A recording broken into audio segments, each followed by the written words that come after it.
예, 여러분, 우리 오늘은 예레미야 44장의 말씀을 함께 묵상하겠습니다.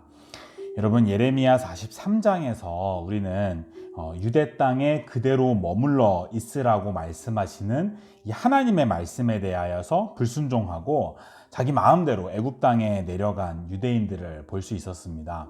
이들을 향해서 하나님은 심판을 선언하셨죠. 하나님의 말씀을 거부하고 자기 마음대로 행동하는 그 애굽 땅에 내려간 유대인들을 향하여서 하나님께서 분노하시면서 심판의 메시지들을 쏟아붓는 장면이 예레미야 44장에 등장합니다. 예레미야 44장 4절에서 6절은 이렇게 말씀합니다.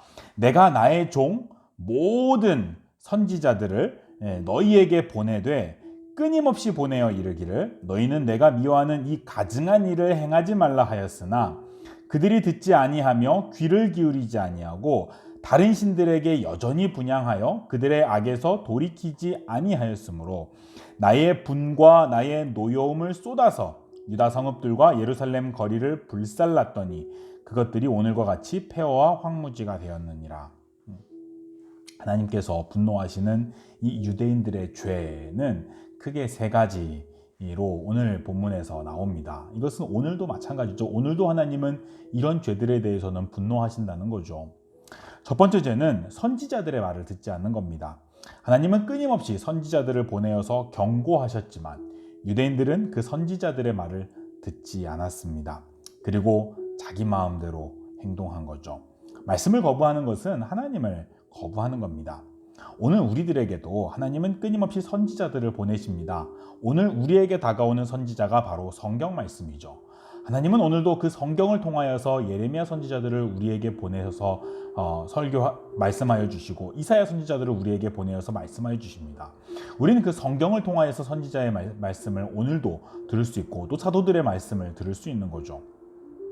그리고 그 성경을 오늘도 우리에게 설교자를 통하여서 가르치고 계십니다. 그 성경이 무엇을 말씀하는지를 우리에게 전달하시면서 하나님은 끊임없이 오늘도 우리에게 선지자들을 보내고 계시는 거죠. 그런데 그 하나님의 말씀을, 그 성경 말씀을, 그 설교들을 거부하는 경우가 참 많습니다.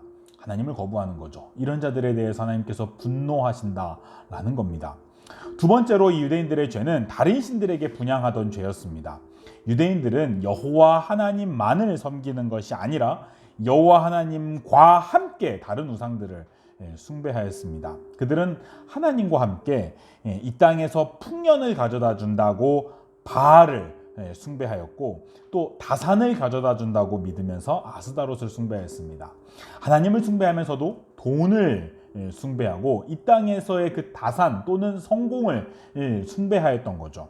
오늘 우리에게도 마찬가지 아닌가요? 오늘 우리도 교회를 다니고 하나님을 섬긴다고 말하지만 하나님 외에 다른 신들을 섬길 때도 많이 있습니다. 하나님을 섬기면서 동시에 돈을 숭배하고 세상의 성공을 숭배하기도 합니다. 또 하나님을 섬기고 그분을 두려워하기보다 어떤 사람, 우리에게 힘있어 보이는 그 사람을 높이고 추앙하는 경우도 참 많습니다. 하나님이 보시기에 이런 것들은 오늘날 우리가 다른 신들을, 하나님 외에 다른 신들을 섬기는 죄가 되는 거죠. 마지막으로 유대인들은 가증한 일을 그치지 않고 그들의 악에서 돌이키지 않았습니다. 끊임없이 하나님께서 보시기에 악한 일들을 했던 거죠. 하나님을 멸시하는 행위입니다. 하나님께서 사랑하라고 말씀하신 그 하나님이라는 대상, 하나님을 사랑하고 또 사람들을 사랑해야 하는데 하나님을 사랑하기보다 자기 자신을 높이고 자기 자신을 숭배하고 다른 사람을 섬기고 사랑하기보다 다른 사람을 이용하며 착취하며 고통스럽게 할 때가 너무 많았습니다. 그러면서도 뻔뻔하게 자기 스스로가 하나님의 백성이라고 자만하였던 거죠. 스스로 그 악에서 돌이키지도 않았습니다. 오늘 우리의 삶은 어떻습니까? 오늘 우리에게도 하나님은 여전히 하나님을 사랑하라고 말씀하시고 다른 사람들을 내 자신과 같이 사랑하라고, 내 이웃을 내 자신과 같이 사랑하라고. 그 이웃이 누굽니까? 강도 만난 그 그 유대인을 돌보는 그 선한 사마리아인이 바로 성경이 말씀하신 예수님께서 가르치신 이웃사랑이잖아요. 나와 아무런 상관없는 사람에 대하여서 그 사람이 누군지도 알지 못하면서도 자기 것을 다 내어주면서 사랑하는 거, 그렇게 이웃을 사랑하라고 우리에게 명하시는데 우리가 과연 그러하냐는 거죠. 하나님을 사랑하기보다, 사람들을 사랑하기보다 우리 자신을 사랑하고 돈과 쾌락을 사랑하는 그런 우리들, 여전히 이 악행에서 벗어나지 못하는 것이 우리의 모습이라는 거죠. 이게 바로 하나님의 분노를 초래하는 이 죄악들입니다. 사랑하는 여러분, 성경은 오늘도 우리에게 그 당시의 유대인들에게 선포하셨던 것과 동일하게 오늘 우리에게도 이 죄를 지적하시면서 책망하십니다. 이 말씀을 들으면서 회개해야 될, 이 말씀을 듣고 회개해야 될 다른 누군가가 생각난다면 우리는 어쩌면 하나님께 가장 크게 책망받고 하나님을 가장 분노하게 하는 죄인일지 모릅니다. 예수님은 자기 스스로가 죄인이라고 아파하면서 감히 하늘을 향하여 얼굴을 들지 못하고 회개하는 세리들은 용서하셨지만 자신은 남들보다 더 괜찮은 사람이라고, 진짜 회개해야 될 사람들은 저 밖에 있다라고 생각하며 다른 사람들을 정죄하던 이 바리새인들을 향하여서는 예수님이 저주를 퍼부으셨습니다. 오늘 우리에게도 마찬가지죠. 이 죄를 향한 하나님의 이 심판의 메시지를 들으면서 이것을 우리 자신의 죄로 생각하며 우리 자신 안에서 그 죄의 흔적들을 바라보면서 가슴을 치며 감히 하나님을 향하여서 얼굴을 들지 못하고 회개해야 되는 것이 우리의 모습입니다.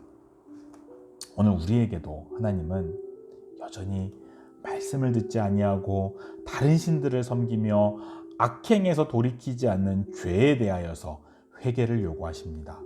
그 하나님의 말씀에 대하여서 회개할 수 있는 저와 여러분이 되기를 원합니다. 죄에 대하여서 책망하시고 회개를 요구하시는 것은 그 회개 이후에 하나님의 회복과 평강의 은혜를 주시려는 하나님의 사랑입니다. 그 사랑에 대하여서 응답하고 회개할 수 있는 저와 여러분 되기를 바랍니다. 여러분 사랑하고 여러분 축복합니다. 고맙습니다.